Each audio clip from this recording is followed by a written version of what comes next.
السلام عليكم ورحمة الله وبركاته. ازيكم يا حبايب قلبي؟ عاملين ايه؟ يا رب تكونوا بخير. جايلكم فيديو جديد ويوم جديد. اللهم صل وسلم وبارك على سيدنا محمد وعلى اله وصحبه اجمعين.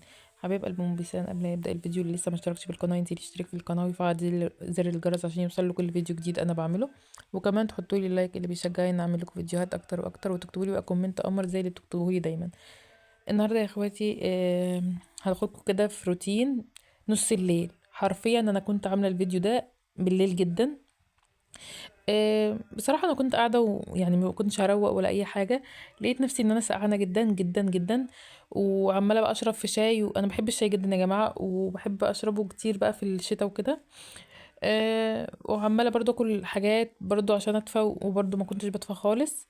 كنت قاعدة تحت البطانية وكنت هلجانة حرفيا. قلت لا، أنا كده بقى إيه، أقوم أنشط نفسي، وأكيد العمايل في البيت وكده بتخلي الواحد يعني، انتوا ما تتحركوا كتير يا جماعة بتدفوا. فقلت لو قمت يعني غسلت وروقت الشقة وكده اكيد هدفى. فقمت كده اتنشطت من تحت البطانية وسبت البطانية خالص، وقمت لميت الغسيل.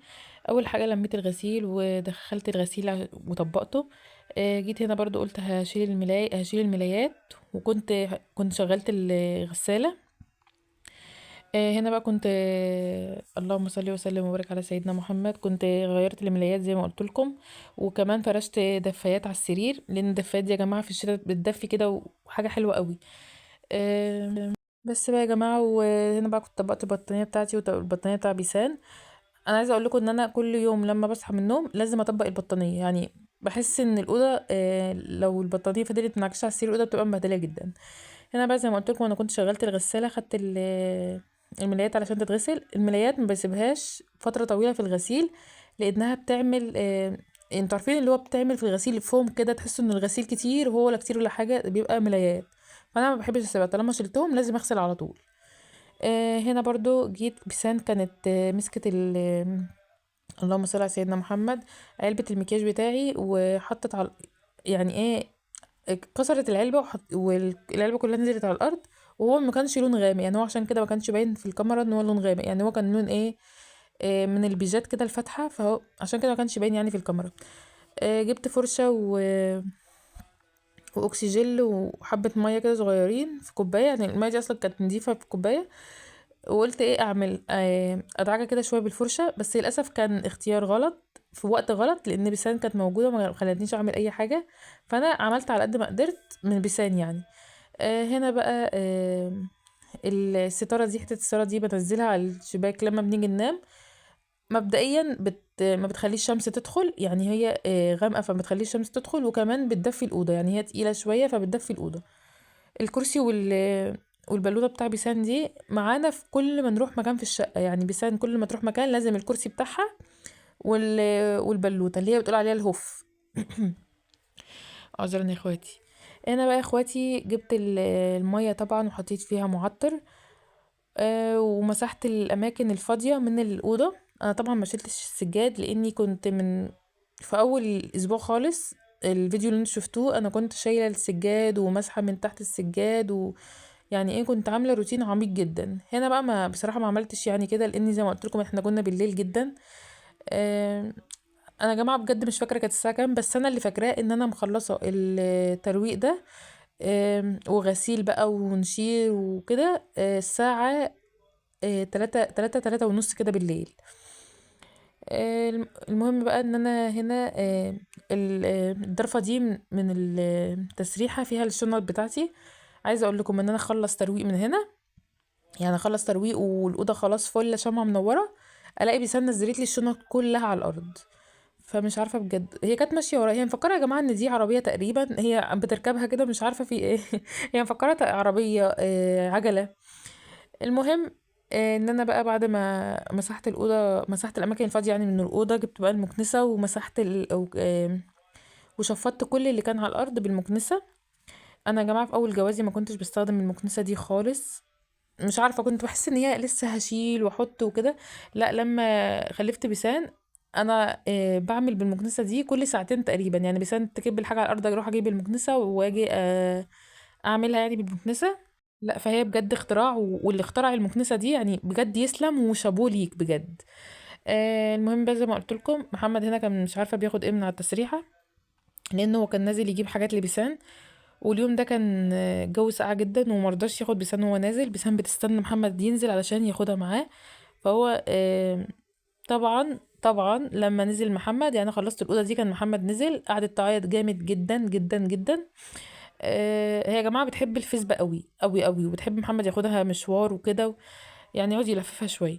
فهي طبعا علشان عيطت، قلت بقى راضيها الاول، مش هينفع اكمل ترويق وهي طبعا بتعيط وبتزن وعماله تجري ورايا وتشد فيه علشان ما عملتش حاجه. فعلشان اراضيها قلت يعني ادخل اعمل لها كده شويه فشار، وكمان يدفون عند فشار من الحاجات اللي بتدفي في الشتاء.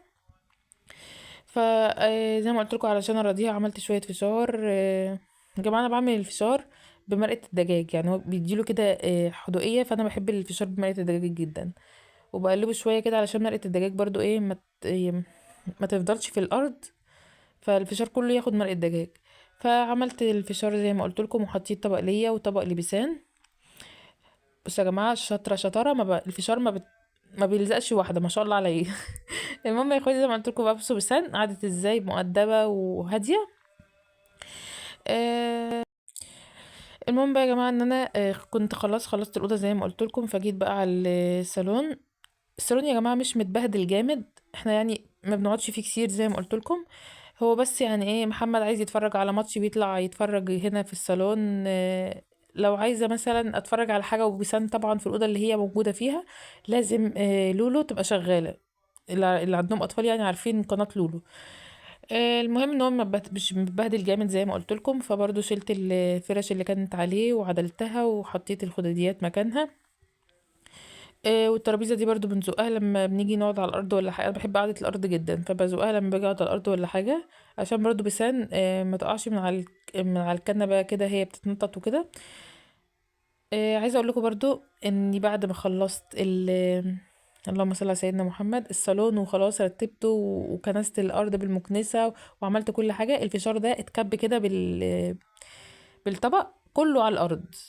يعني يا جماعه بسان عناديه جدا جدا جدا، عناديه قوي، وانا بجد مش عارفه اعمل ايه في عندها، فربنا يهديها. المهم يا جماعه ان انا كنت خلصت وقعدت بسان على الصالون علشان اخد الكرسي عينه مكانه.